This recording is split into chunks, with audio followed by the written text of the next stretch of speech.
உலகெங்கும் வாழும் தமிழ் நெஞ்சங்களுக்கு கிறிஸ்டியின் அன்பு வணக்கம். நேற்று இதே மாதிரி தான் ஒரு வீடியோ நைட்டு உட்காந்து பேசி நாளைக்கு காலைல 11 மணிக்கு விஜய் அவர்கள் பதவியேற்க போகிறாருன்னு சொல்லிட்டு அந்த வீடியோ மொத்தமாகவே 5-6 பேர் தான் பார்த்தாங்க.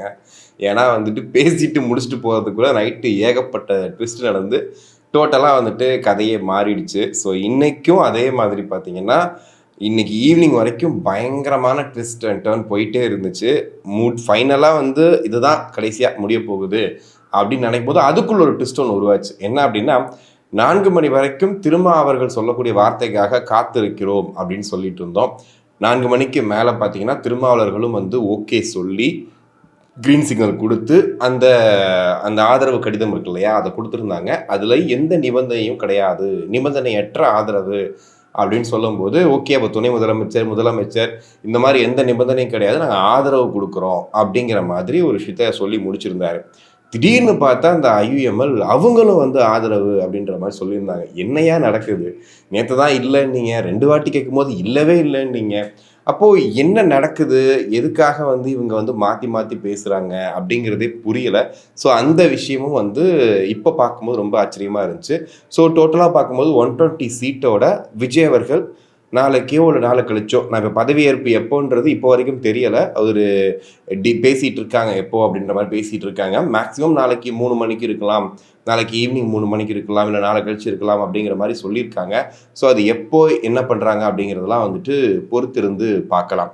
ஸோ இதுக்கு மத்தியில் பார்த்தீங்கன்னா நேற்று நம்ம பேசியிருந்தோம், இந்த சிபிஐ சிபிஎம் இந்த 2 பேரும் உள்ளே வந்ததுக்கு ரீசன் திமுக அதிமுக கட்சி ஒன்றா சேர்றதுக்காக திமுக அவங்கள்ட்ட ஆதரவு தீட்டுச்சு, அதுக்காக தான் வெளியே வந்தாங்கன்னு சொல்லி சிபிஎம்ல முக்கியமாக இருக்கக்கூடிய எம்ஏ பேபி அவர்கள் பேசினாருன்னு சொன்னோம். பட் அவர் பார்த்தீங்கன்னா ஈவினிங் அப்படி எதுவும் நாங்கள் சொல்லலை, அதெல்லாம் வதந்தி அப்படின்ற மாதிரி அவரே சொல்லியிருந்தார். என்னடா இது, காலையில் வேற சொல்லியிருந்தாரு, மத்தியானம் வேற சொல்கிறாருன்னு சொல்லிட்டு ஒரு குழப்பமாக இருந்துச்சு.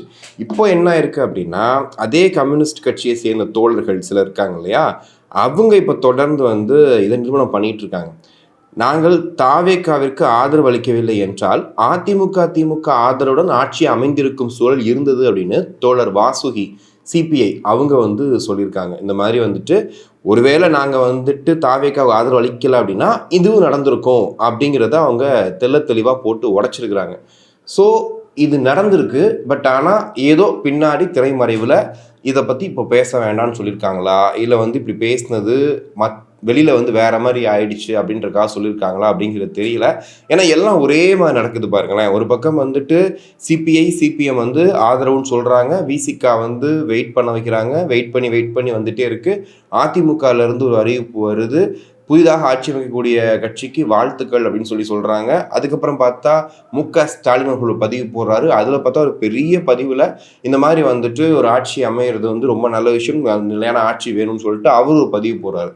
ஸோ எல்லாமே பார்க்கும்போது பார்த்தீங்கன்னா அவங்களுடைய கூட்டணி கட்சிகளில் எந்த நிபந்தனைனாலும் வைக்கல, நான் எதுவுமே ப்ரெஷர் பண்ணல, அவங்க போய் அவங்க இஷ்டப்படி யார் வேணாலும் சேர்ந்துக்கிட்டுன்னு சொல்லிட்டு திமுக தலைவர் ஸ்டாலின் அவர்கள் அவர் ஒரு போஸ்ட் போகிறார். அப்போது எல்லாமே ஒரே கோர்ட்டில் நடக்கிற மாதிரி ஒரு ஃபீலிங்கை தான் கொடுத்துச்சு. இப்போது விஜய் அவர்கள் ஆளுநரை சந்தித்து பேசிகிட்டு இருக்கார். நம்ம பேசிகிட்டு இருக்க இந்த டைமில் இதில் இன்னொரு பெரிய சிக்கல் அப்படின்னு சொல்லி பார்க்கும்போது என்னென்னா, அமமுகவுடைய பொதுச் செயலாளர் டிடிவி தினகரன் அவர் நேற்று நைட்டில் இருந்து ஒரு புகார் கொடுத்துருந்தார் இல்லையா, அந்த காமராஜ் அப்படிங்கிற எம்எல்ஏ மூலியமா. அதில் ஒரு விஷயம் ஒரு நல்ல விஷயம் அவரே பண்ணியிருக்காரு. என்னென்னா ஒரு ப்ரெஸ் மீட் வச்சுருக்காரு. அந்த ப்ரெஸ் மீட்லேயே தெளிவாக தெரியுது என்ன நடந்திருக்கு அப்படின்னு சொல்லிட்டு. என்னென்னா இவர் அது ஏஐ வீடியோன்றார். யார்? டிடிவி தினகரன் சொல்கிறார் அது ஏஐ வீடியோ அப்படிங்கிறார். ஆனால் பக்கத்தில் இருக்கக்கூடிய காமராஜர் எம்எல்ஏ இருக்கார் பார்த்தீங்களா, அவர் என்ன சொல்கிறாருன்னா, இல்லைங்க நான் காரில் உட்காந்துருக்கும் போது எப்பயாவது எதையாவது எழுதியிருப்பேன், அப்போ இருக்க வீடியோங்க, நான் 6 மாதமாக எலெக்ஷனில் வேலையாக இருக்கேன் அப்படின்னும் போது எங்கேயாவது உட்காந்து எதாவது எழுதியிருப்பேன், அந்த வீடியோங்கன்னு சொல்லிட்டு அவர் சொல்கிறார். இப்போ இவங்களுக்குள்ளேயே மாற்றி சொல்லும்போது அப்போ இதுக்கு பின்னாடி என்ன இருக்குமோ என்ன இருக்கோ அப்படிங்கிற மாதிரி தெரியுது. பட் இருந்தாலும் இந்த விஷயம் கவர்னர் அந்த விஷயத்துக்குள்ள அவங்க ஆட்சி அமைக்கிற அந்த இஷ்யூக்குள்ளே வருமா அப்படிங்கிறது தெரில. ஆனால் இன்னைக்கு விஜய் அவர்கள் என்ன பண்ணியிருக்காரு அப்படின்னா, அந்த ஆதரவு தெரிவித்தாங்கல்ல அத்தனை கூட்டணி கட்சி தலைவர்களும் டைரெக்டாக கூப்பிட்டு போய் கவர்னர்கிட்ட போய் நிப்பாட்டி தான் இன்னைக்கு பேசிட்டு இருக்காங்க. இப்போ நம்ம பேசிட்டு இருக்க டைமில் மேபி வந்து பதவியேற்பு எப்போ அப்படிங்கிற அந்த ஒரு அறிவிப்பு வந்துடும்.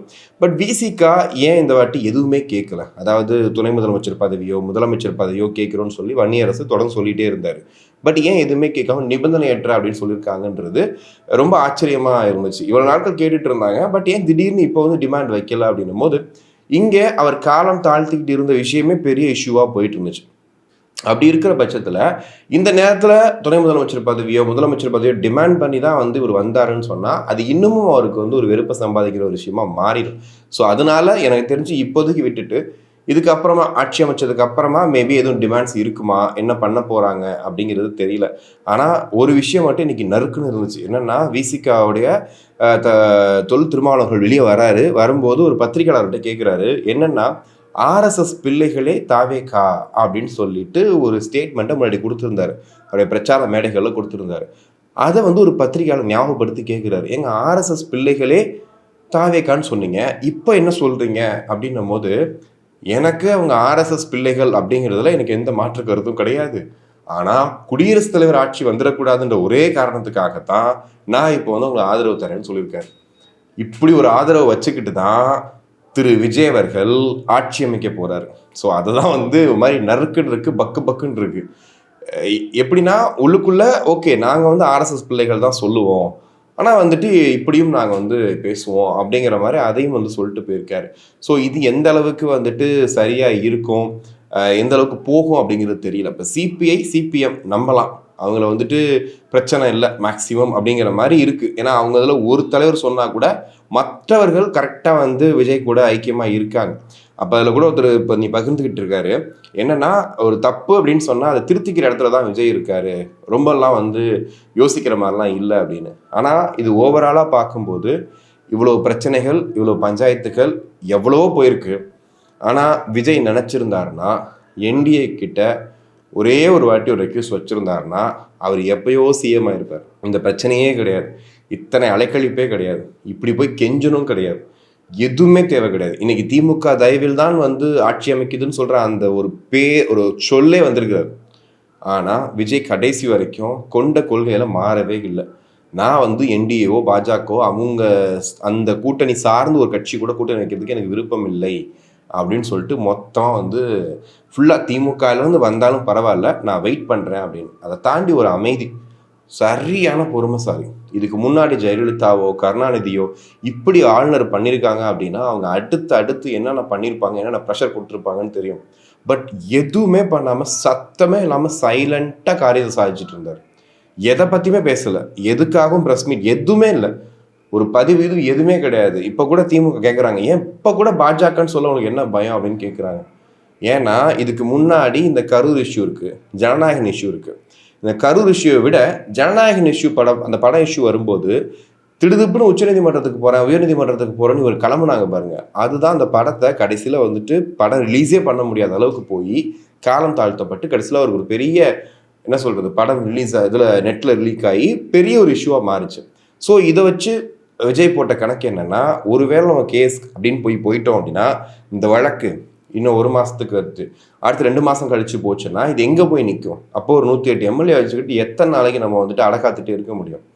அப்போது இதுக்கான முடிவு அமைதியாக பொறுமையாக பார்த்துக்கலாம், காமன் கம்போஸ்டாக இருக்கலாம், வரும்போது வரட்டும் அப்படிங்கிற மாதிரி வெயிட் பண்ணார். இப்போ எல்லாம் கூடி வந்து எக்ஸ்ட்ரா போனஸாக அந்த ஐயுஎம்எலும் சேர்ந்து வந்து மொத்தமாக வந்து 120 தொகுதி. ஸோ விஜய் ஆட்சி அமைக்கிறது உறுதி அப்படின்ற இடத்துல இருக்காங்க. இப்போ ஆளுநர்கிட்ட பேசிகிட்டு இருக்காங்க. அது என்ன நடக்குதுன்றதை பார்க்கலாம். ஒரு பக்கம் வந்து டிவிகே தொண்டர்கள் இன்னைக்கு கொண்டாட்டத்தில் திளைச்சிருக்காங்க, பயங்கரமாக பட்டாசெல்லாம் வெடித்து ஸ்வீட்லாம் கொடுத்து இப்போ சாலைகளில் கொண்டாடிட்டு இருக்காங்க.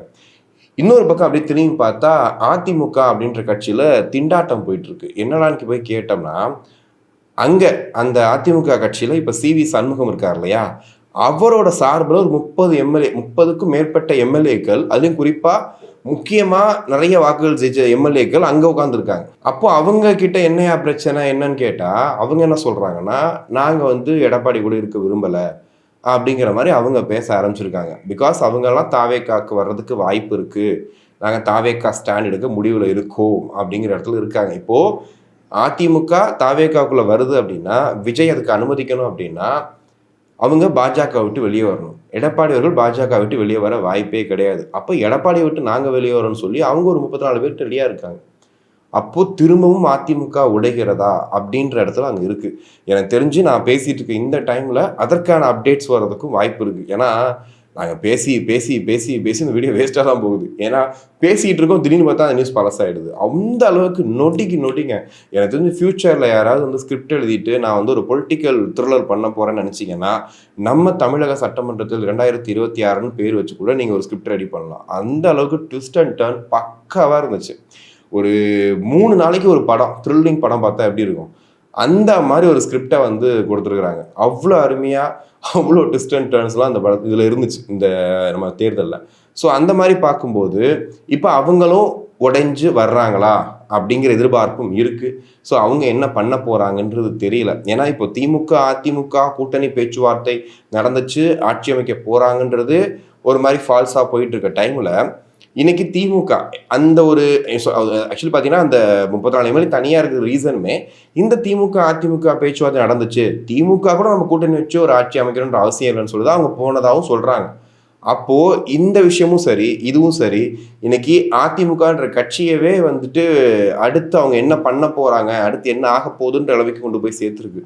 இதுக்கெல்லாம் ஒரே காரணம் என்ன தெரியுமா? தாவேக்காவோட அந்த வெற்றி. இந்த தாவேக்கா வெற்றி பெறாமல் வேற ஒரு சிலர் நடந்துருச்சு அப்படின்னா இது திமுக அதிமுக வழக்கம் போல் அது போயிருக்கும். விஜய் அந்த ப்ரெஷரை வந்து ஹேண்டில் பண்ணிட்டு போயிருப்பாரு. பட் அப்படியே தலைகளாக மாறி இன்னைக்கு ஒட்டுமொத்த அரசியலுமே பரபரப்பாக மாற்றிருக்கு ஒரே காரணம் தாவேக்காவோட வெற்றி. இப்போ தாவேக்கா வெற்றி அதுவும் 108ன்ற நம்பரில், அந்த நம்பர் ஆரம்பித்து இவ்வளோ பஞ்சாயத்தும் சுற்றி நடந்து கடைசியில் இந்த இடத்துல வந்து நிற்கிது. ஸோ இப்போ ஆளுநர் அவர்கள் நாளைக்கு எப்போ பதவியேற்பு அப்படின்னு சொல்ல போகிறாரு. ஸோ உங்களை மாதிரி நானும் ஆவலோட காத்திருக்கேன் அந்த பதவியேற்பை பார்க்கணும்னு சொல்லிட்டு. கடைசியாக ஒரு வாட்டியாவது நான் பார்க்க விடுங்கடா, ஏன்டா வரிசையாக வந்து தள்ளி வச்சுட்டு போயிட்டு இருக்கீங்கன்ற மாதிரி இருக்குது. ஸோ அந்த பதவி ஏற்கிறத போய் பார்க்கணும். விஜய் அவர்களுடைய ஆட்சி அதாவது புதிய ஒரு ஆட்சி வந்து மலரப்போகுது அப்படின்னும் போது அந்த எக்ஸைட்மெண்ட் வந்து கண்டிப்பாக இருக்குது. ஏன்னா இவ்வளோ நாட்கள் விஜய் கிட்ட நம்ம கேள்வி கேட்க முடியாது. ஏன்னா அவர் வந்து ஒரு எதிர்கட்சியாகவும் இப்போ தான் கட்சி உள்ளே வந்திருக்கிறாரு.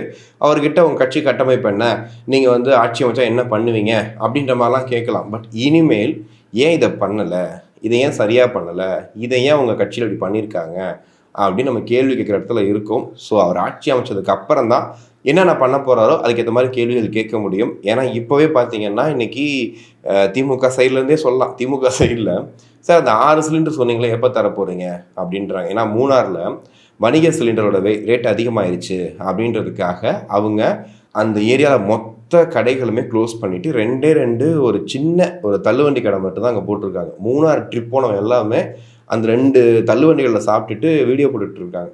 ஏன்னா அந்த அளவுக்கு இங்கே சிலிண்டர் இஷ்யூ பெருசாக போயிட்டுருக்கு. இந்த நேரத்தில் ஒரு 6 சிலிண்டர் தரேன்னு சொல்லியிருக்காருல்ல, அதையும் வந்து இப்போ எல்லாரும் கேட்க ஆரம்பிச்சிட்டாங்க. அடுத்தது வெற்றி பயணத்தை முதல் கையெழுத்தும் சொல்லியிருக்காரு. ஸோ அந்த வெற்றி பயணம் முதல் கையெழுத்துனும் போது அதற்கான செலவினம் எவ்வளோ இருக்கும், அதை எப்படி விஜய் சமாளிக்க போகிறாரு அப்படின்னு.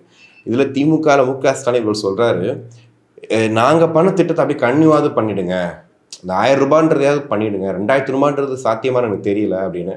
பட் அவர் 2000 போட்டு வச்சுருந்தார் அவருடைய மேனிஃபெஸ்டோவில். ஸோ இது எப்படி என்ன சொல்கிறதுன்னு தெரியல.